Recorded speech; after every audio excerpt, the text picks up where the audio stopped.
What's going on, guys? The Comics Kid 2099 here. Today, I want to talk to you about X-Men Forever, Volume 2, The Secret History of the Sentinels. This is by Chris Claremont, Paul Smith, and Steve Scott. This collects issues 6 through 10 of X-Men Forever. And those of you who know anything about my likes and dislikes of the X-Men know that I am not a huge fan of the Sentinels. They can be in interesting stories. For example, Days of Future Past is one of my favorite X-Men stories, and the Sentinels are kind of huge in that story. They can be in good stories, but I don't think the Sentinels themselves are very interesting. And I think there's several reasons for that.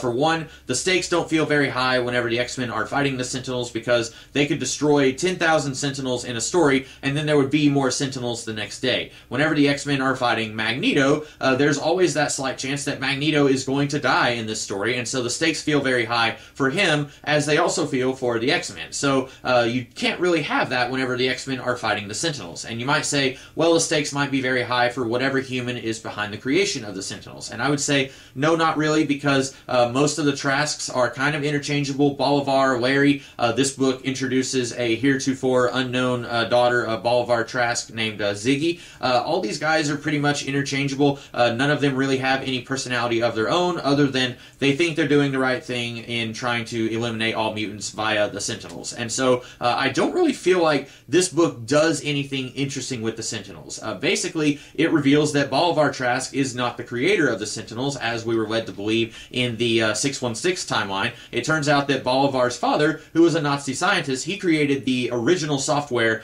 that led to the ability for the Sentinels to seek out a specific type of person, or in this case, mutants.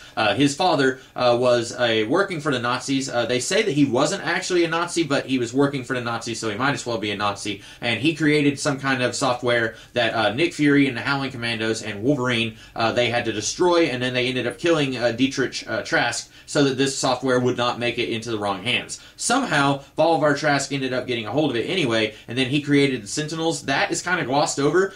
We don't really know how or why Bolivar was able to get a hold of that, but that is the secret history of the Sentinels. It's not really a juicy secret. It's not enough to build an entire storyline behind. I remember whenever I was reading this series as it was coming out, and then I found out we were going to have a multi-part storyline of Nick Fury and Wolverine in a flashback, and it was going to have something to do with Sentinels, and I wasn't interested.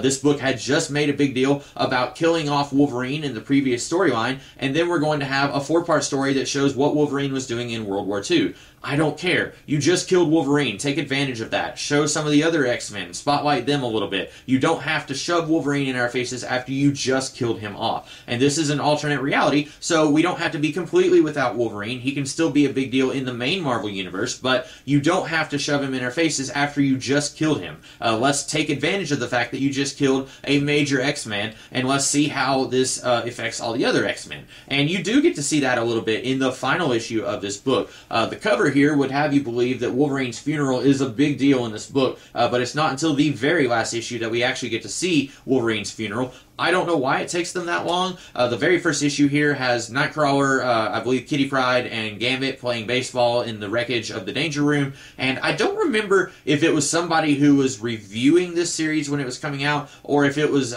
somebody interviewing Chris Claremont. I don't remember, but somewhere I remember somebody complaining about the X-Men comics that we got right after Chris Claremont left in 1991, saying like they had just fought Magneto, it was a huge deal, Magneto was seemingly dead, and then the very next thing that the X-Men do is they go and they play basketball. And someone was complaining about that, saying it was really stupid, and that's the issue that kind of introduces the flirtations of Gambit and Rogue, and that led to Gambit and Rogue being a thing for the next 20 years. And people were complaining about that. Someone was, and I don't know if it was Chris Claremont or somebody connected to these comics, or if it was somebody reviewing these comics. But then here, very first issue that we have, after a pretty big game-changing first arc, the X-Men are playing baseball. And that's something that they're known for. They did that a lot in the 80s, especially in the late 70s, early 80s. They didn't do it as much in the late 80s, but that was something that they did a lot, and so I don't know why you would be complaining about them playing basketball after a big storyline.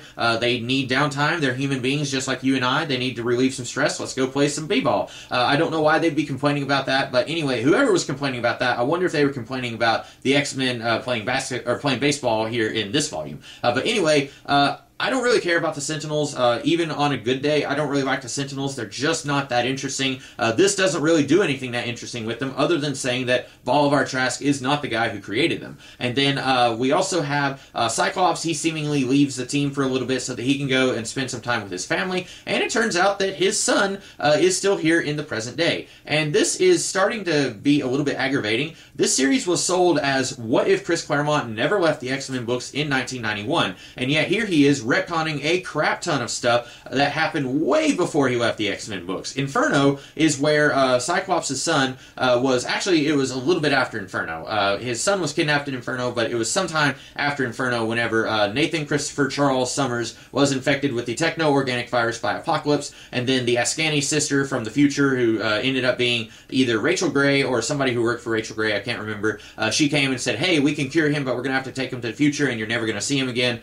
Spoiler alert, he did see him again in the form of adult Cable, who came back in time to do some stuff. And anyway, this book is saying that none of that actually happened. And that all happened way before Chris Claremont left the X-Men, and he wasn't writing that book. That happened in X-Factor, and at that time, I want to say that Louise Simonson was writing that. I may be mistaken, but it was not Chris Claremont, so maybe he just didn't like that idea, and he thought since he wasn't the one writing that book, he could change it. The problem that I have with that is that it goes against the premise of this series. If you're going to change other things that happened in the Marvel Universe before Chris Claremont left the Marvel Universe, then why not just change a whole bunch of stuff? Because as is, it's way too similar to the Marvel Universe that we have, but it's also changing stuff that happened before Chris Claremont left the X-Men. It would be one thing if he changed the idea that Wolverine had bone claws. For example, in Volume 1, Wolverine loses one of his claws and it gets transferred to Kitty, which is still stupid, and I'm going to keep talking about how stupid it is until this book stops doing it because it's really stupid.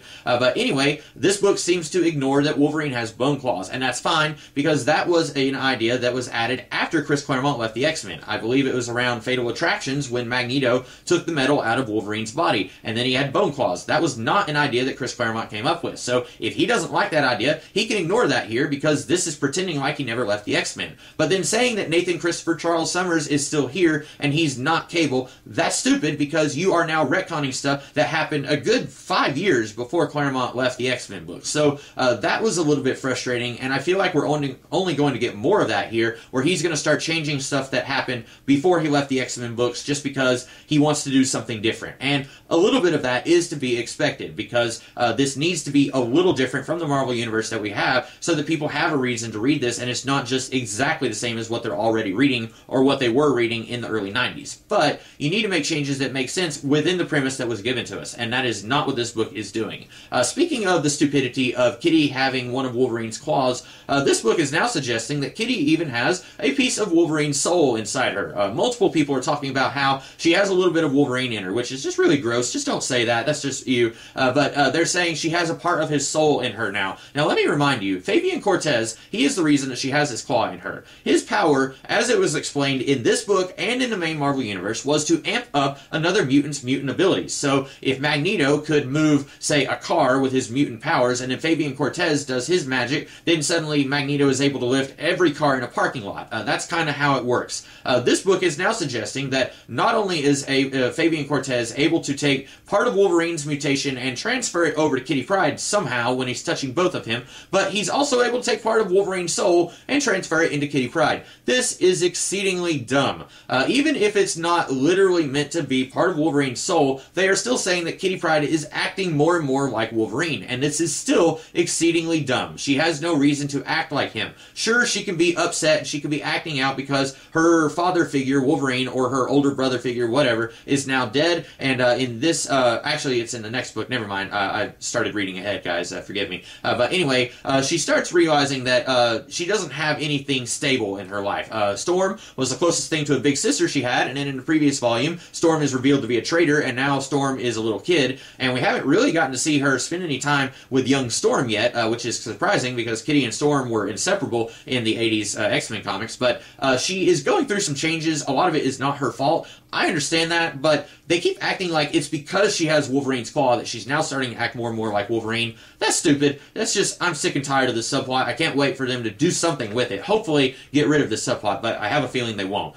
Anyway, this story is, not really an improvement on Volume 1. We do get to see them follow up on the reveal that most mutants die pretty young. That's something that we found out at the end of Volume 1. It doesn't make a whole lot of sense because we know that Wolverine is at least a World War II veteran, and we know that in this continuity, Sabretooth is his father, so he's even older than Wolverine, and these two are still kicking around. And then you have Professor X and Magneto, who are both in their maybe 40s at this point, and Magneto died, yes, and Charles Xavier apparently is back in the wheelchair because his mutantness is weakening him, but it doesn't really make sense that most mutants die young.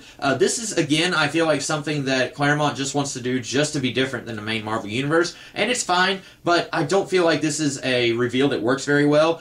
Cable does exist in this continuity. We haven't seen him yet, but he was in the X-Men comics in the late 80s before Chris Claremont left, so he does exist, and that dude's got to be in his 60s, so it's not a reveal that works entirely, saying that most mutants die before they reach old age, but whatever, I guess we'll see where that goes. Right now, they're just kind of spinning your wheels on that.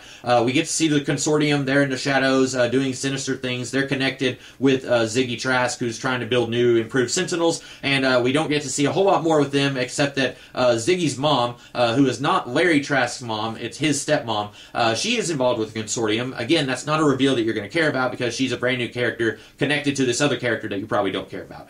So anyway, I would not recommend this volume. It's okay. I'm going to keep reading the series, obviously, because I have the rest of the series in trades, but I don't think that this is an improvement. I would even say it's probably a little bit of a step down. I think I enjoyed Volume 1 a little bit more than I enjoyed this volume. So we will see what happens with the rest of the series, but I hope that you guys liked this video, and I hope that you will like, share, comment, and subscribe, and I will see you guys later with another video. In the meantime, you guys have a great rest of the day. Catch you later.